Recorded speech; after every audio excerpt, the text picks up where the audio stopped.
nowadays pipettes are, we use reactions where you have to add 0.5 microliter of chemical. Can you measure? Yeah. So there are pipettes for measuring that small amount. So there are automated, dispensing machines where you can actually add very, very small, where everything is miniaturized. You can do reactions. You don't need to reflex. You can use microwave to do the reactions. Okay. So this is a completely different ballgame. I can tell you my situation when I was at your place. When I came, I actually joined a little late, because those days in West Bengal universities, the session used to learn late. Okay. I did my MSc and then came here. But when MSc exam was in August, okay, so I could not come in August. I joined in September. And those days, the courses used to be run along with the physics. We did not have a separate, like you have now, chemistry has a separate course structure and all that. We used to have together. So I had to, after doing MSc in chemistry, I had to compete with the physicists. Okay. So that was not easy. In the first semester end, people used to think that, oh, I will be leaving. I cannot. In fact, there was a guy whose name is Manmohan Pandey. I remember, because he was the topper from IIT Bombay in mechanical engineering, MTech. Okay. Then he joined TIFR for doing PhD. And there was a person, Professor Ramaswamy. He was teaching us classical mechanics course. A mechanical engineering person is supposed to be very good in classical mechanics, right? Yes. And he failed in that course. Okay. Ramaswamy did his PhD with Rudy Marcus. Have you heard Marcus's name? Marcus got Nobel Prize in chemistry. Okay, 1984. So the mechanical engineering student, he left TIFR because he felt in classical mechanics course he fails. Okay, so for him doing research, of course later on, then he went to job, and then I think he is now a faculty in IIT Kanpur or somewhere. But anyway, so the courses were really very tough. For you, it is much easier because you have done chemistry, so it will be. Those days I had to, and of course for you also, you have to decide your guide. You have to choose your guide, and you should. I will repeatedly tell these things during your orientation also, that choosing the guide is the responsibility of student. So while doing coursework and other things, doing courses, okay, busy. But during that time also, you have to keep in mind that you have to find out the lab in which you will be doing your PhD or MSc, PhD, so basically IPhD, right? So for that, you need to learn about what is the research different groups are doing. And we don't ask you to decide your guide. See, if you go to other places, first thing is that you have to identify your guide. The guide will tell you, he will guide you, he or she. Right? We don't do that, because we tell you that you go and talk to the people. Everybody is accessible. You ask them what is the research they are doing.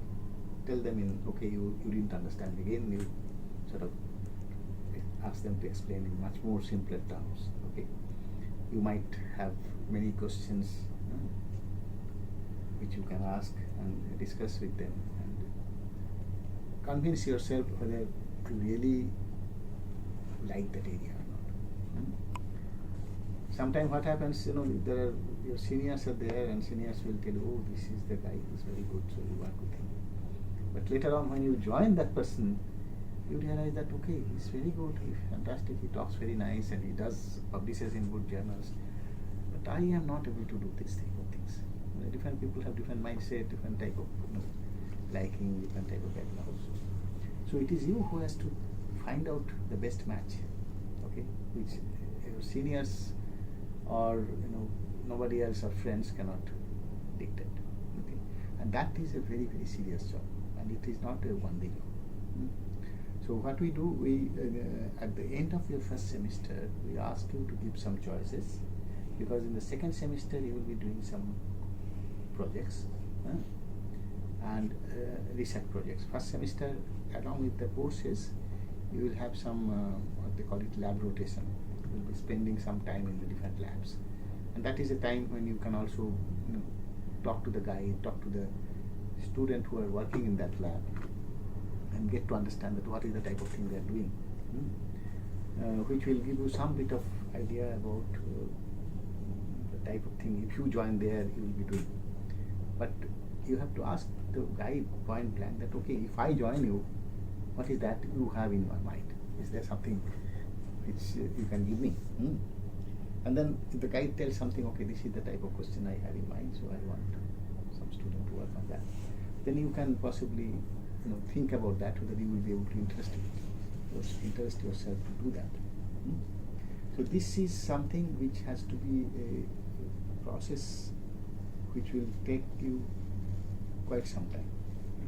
So at the end of first semester, you come to one level of decision, like a shortlisting, okay?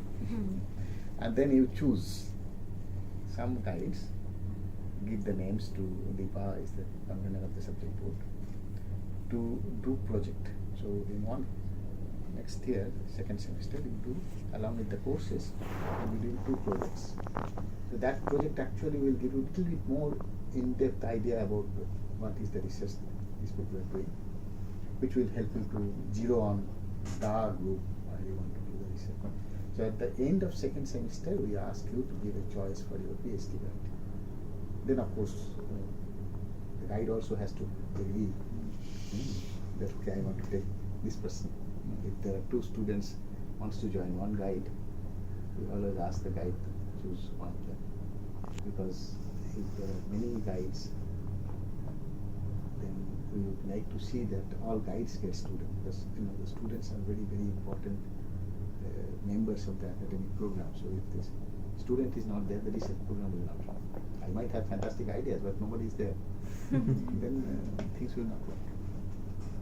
So this is sort of a equilibrium thing has to be managed and maintained. We have been doing that way. It is quite successful. But one advice I will tell you, that you keep your eyes open, ears open, and don't get carried away by anything. Not even by me. Okay? Not by seniors, not by anybody else. Go by what your head says, not by heart. Okay? Decide, because it's not very good on choosing some guide, some area, and then after 6 months you don't know, I don't like it, so I will work with somebody else. You are losing time. So you should make a very, very judicious decision, and that decision is up to you. We give a lot of importance to the student's choice. Of course, we do give, final decision is in the guides. So if the guide thinks that no, this student will not be able to work in my lab, then we cannot say anything to the guide, definitely. But in those cases also, the guides generally don't really say that, because when you are telling that I want to work with this guide, that means you must have talked to the guide. So there has been some sort of a resonant thing. Okay. So generally, it doesn't happen that a student wants to join a guide and guide says that I will not take this student. That has not happened in my experience. But mathematically, that's a feasible thing, so we cannot rule it out. But other than that, we give very high significance on the student's choice. So you have to find out who is your guide going to be in the next 1 year. Other than that, the courses are going to be not very difficult. I always tell myself that I have been in TIFR means somebody else has not got that chance. Right? I should think that you all should do the thing and try to make use of the opportunity. It's like this is the temple for me. I don't know anybody did of you have gone to this. You have gone to Mahalakshmi temple. Any other temple you have gone? No. For me, this is the temple. Okay. lot of people, they go to, there is a very, what do you call that, quote unquote, Jagrat, Ganpati, where, that Siddhi Vinayak. Okay, I have not gone there yet. There are lots of people, the first time they do go there. Because TIFR is a place where you can play with, instruments, do things, which you could possibly not imagine doing anywhere else in the world. Even the biggest universities, many of my students, generally what happens, a student does PhD in TIFR and then goes abroad to some of the best laboratories in the world, and they do postdoc. Some of them decides not to come back to India. Some of them who comes back to India, they go to the best places in the country. So many of, almost all the students I have produced, they say that after going back, they see that the type of facilities which we had, type of culture we had, is not there in America. Because the funding situation, see here, the research funding happens in a different way. Because we are funded by the institute, okay? Your fellowship comes from the institute, my research comes from the institute, okay? And we have a lot of freedom in thinking, okay? On the other hand, any other place, like if you go to IIT, the guide gets research funding from VST or some other DBT or some research funding agencies. So that person has to produce results. If cannot produce, then next funding will not come. Okay, so the guide is less interested in training the student, rather more interested in producing the data or publishing. So two things happen, that in most of the other places, the students are told to do this. Don't ask question. I have told you to do this, get me the result. Okay, and so once the data comes, then the guide will connect the dots and make the paper, and that will be published. The student is doing maybe one student, another student, some postdoc. Different people are doing different part of the whole project, and guide is actually making the whole story. That's how in most of the labs in the US or in many of the places in the country, they do research. But in TIFR, we try to make sure that our students, they get the knowledge in totality.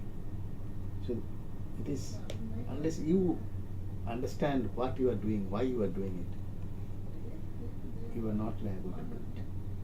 Okay, so life is not easy, difficult. For example, the type of problems we handle are not trivial, but I can tell you that they are the frontier areas. Anybody in the, we have not a very big department. We have only, how many, around 10 to 11 faculty members are going to be. 2 new faculties are going to join very soon. So, but anybody and everybody, whatever they are working on, are the topmost. Okay, so everything is frontier areas. So anything which you can, any group you join, if you can really dedicate yourself, you can show your creativity, you can go to the best places. But you have to like that area. If you don't like, even if you work with a Nobel laureate, you may not get a job. But if you like something, you don't need to, you might get Nobel Prize, your guide may not get it. That does happen, right? So it is you who will be creating the great science. And we make sure that the students are academic entity. Because of that, we discuss with the students. In fact, we encourage the students to attend seminars. That's one of the things. Every Monday we have seminars. We have even more than that. For example, today this faculty candidate is going to give seminar again, another seminar. So this is, and quite often we notify that, and once you get your email addresses, Padam will send emails to everybody in that way. So you should attend the seminars, and in the beginning it might be, in fact, you might find everything you don't understand, but you can always ask foolish questions. It might be something important. People don't really, always people think that, oh, if I ask them, they will think that I'm a fool. But TIFR is a place where you are free to ask any foolish question. Because those might be the most important questions. They look, innocent, they look might be foolish and all that, but actually they can be important questions. People don't, laugh at anybody who asks questions. Any question you can ask. Please do that, and if you attend seminars, you will slowly realize that you are understanding things, following things. Okay. Also, you will see that seminars given by our students